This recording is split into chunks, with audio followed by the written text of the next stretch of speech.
Hey, I'm Cosmoraz, and this is Motorcycle Mysteries.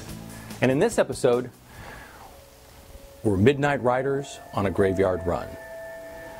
What I decided to do was a story on graveyard shift workers. You know, people that work the night shift. There are 14 million Americans that work the graveyard shift.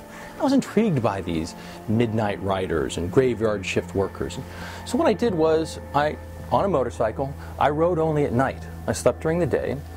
And I followed truckers, really, because so many of these graveyard shifters are truckers. And I ate at truck stops and was intrigued by this sort of lifestyle. Oh, hence the jacket, illuminated jacket. My motorcycle had high-intensity discharge lights. I had a CB. Oh, breaker, breaker. You see any Smokies, Bandit? I was really on my own there in the dark. It was an amazing ride. But what I found out about was there's Highway 10 and Highway 40, two very common trucking routes. And Highway 40, in 2007, the federal government started a task force called HSKI, Highway Serial Killer Initiative.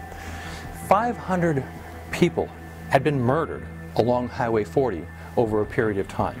So the feds got involved, and what they did was they found that, and a lot of the murders were what they call lot lizards, and of course these are truck stop prostitutes.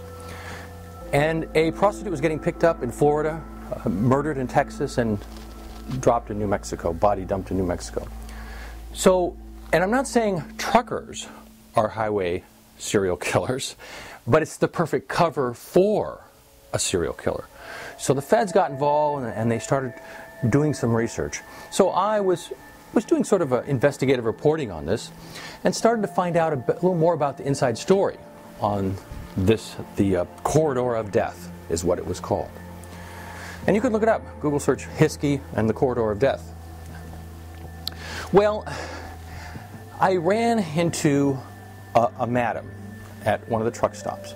She gave me some insight onto who these killers are and actually gave me some information about a larger, more insidious story.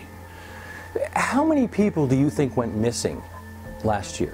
They call them MISPers, missing persons. How many MISPers were there last year? You look it up. 800,000. Even if half of those are found, that's still almost 500,000 people that go missing every year. So my story, Midnight Rider on a Graveyard Run, turned into a larger, darker, more insidious story. And you can read more about it in my book, Motorcycle Mysteries. You can get it on Amazon, and it's called, one of the episodes is Midnight Rider on a Graveyard Run. Tune in for the next episode of Motorcycle Mysteries.